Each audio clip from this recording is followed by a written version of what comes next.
What and who are you grateful for?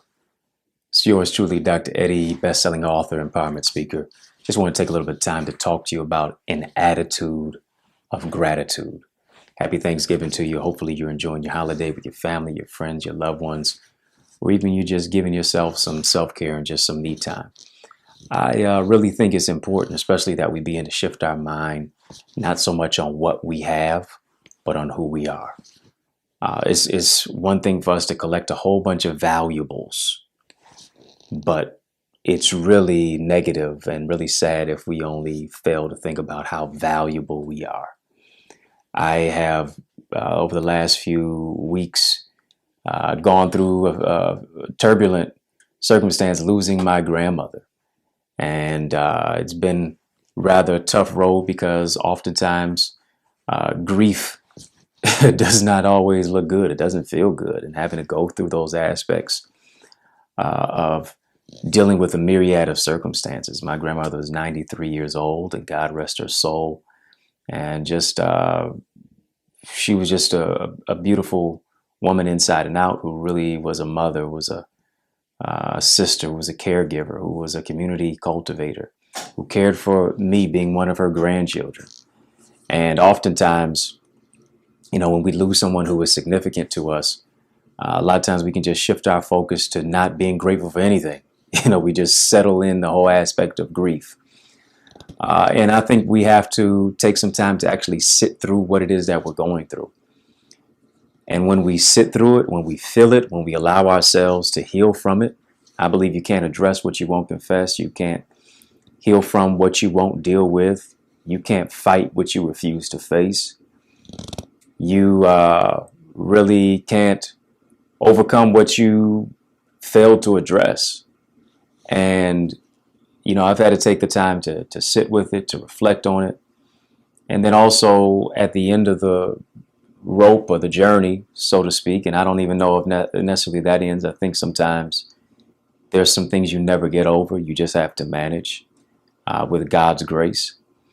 And with all of that, I think it comes from a place to where you can find grace from grief. And that grace that comes from grief is about being grace, is about having gratitude, right? And the gracefulness of it is the gratitude that you express to God, the gratitude that you express for the years that you had of that individual in your life, the memories, the years, the tears, the tests and the trials that have cultivated you, that have developed you into who it is that you have been created to become. I think one thing is as well, when we're thinking about Thanksgiving and thanks and giving, is so many times we're always on the end to look to receive. But what are we actually doing to give?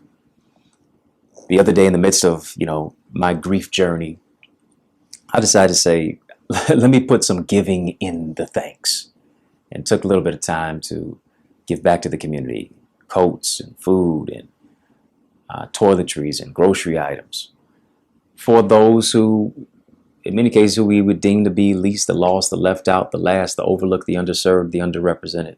To many cases, make Matthew 25 come alive. Jesus said, when I was hungry, did you feed me? When I was naked, did you clothe me? When I was thirsty, did you give me drink? When I was in prison, did you visit me? If you did it to the least of these, you did it unto me.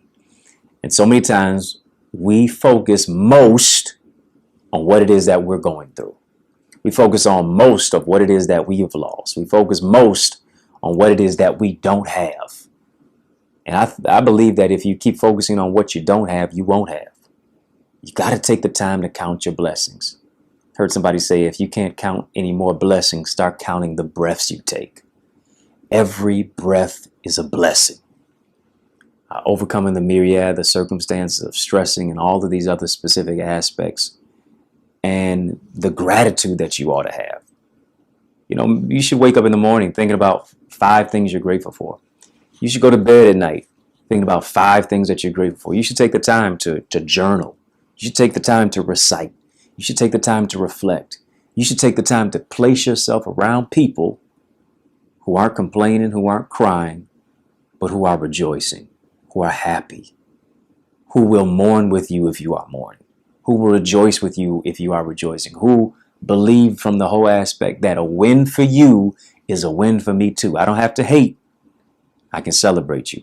Go where you're celebrated, not where you're tolerated.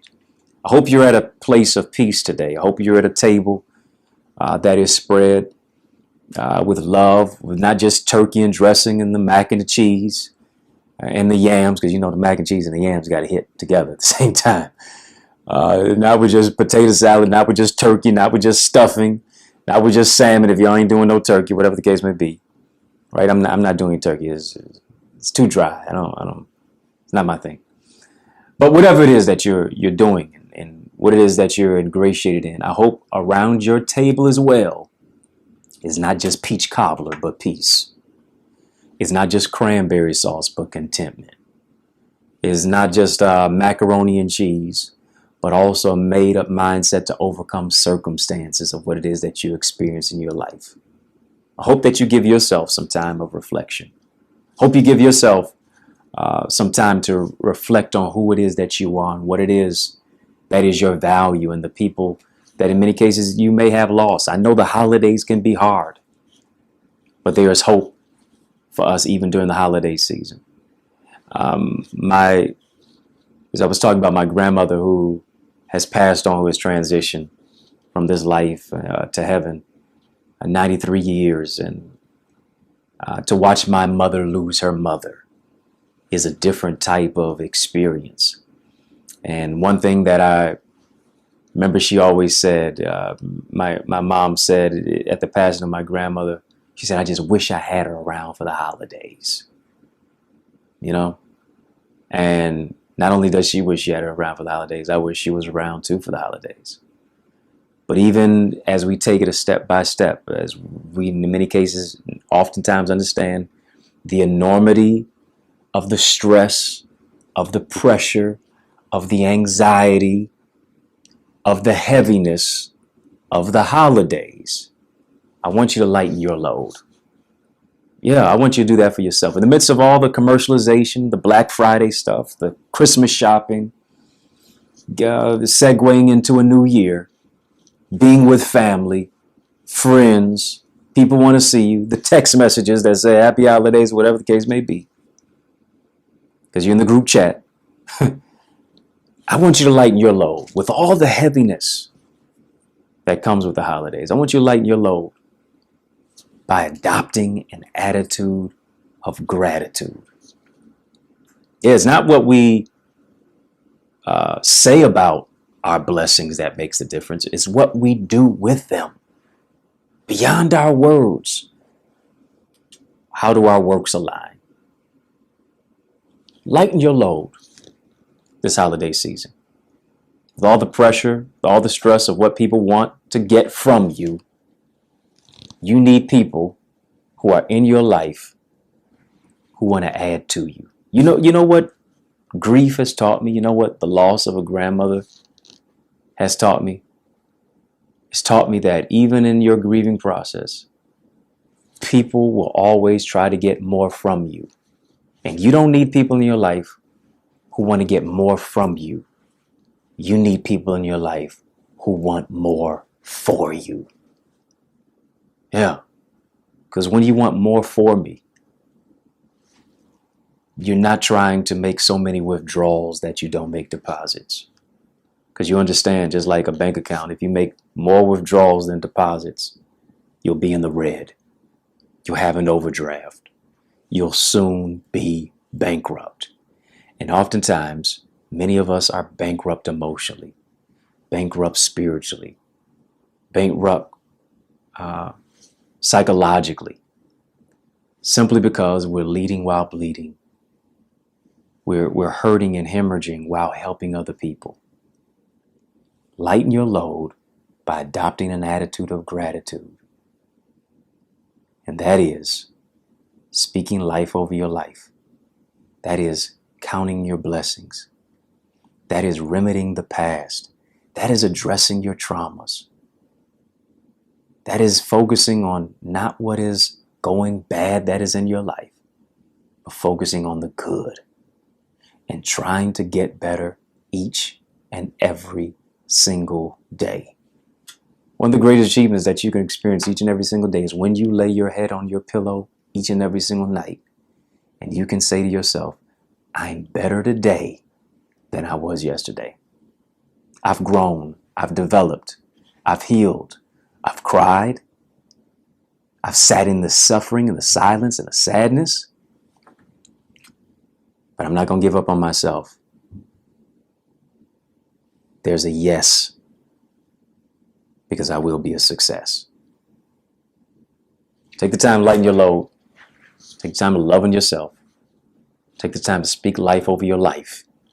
And you watch your life lift higher than ever before. It's about an attitude of gratitude. I'm thankful, I'm grateful, and I'm blessed because I appreciate you taking the time to watch and to get something from this message. Like, comment, share, subscribe. For more, check out my academy, theeaglesacademy.com. Peace and love.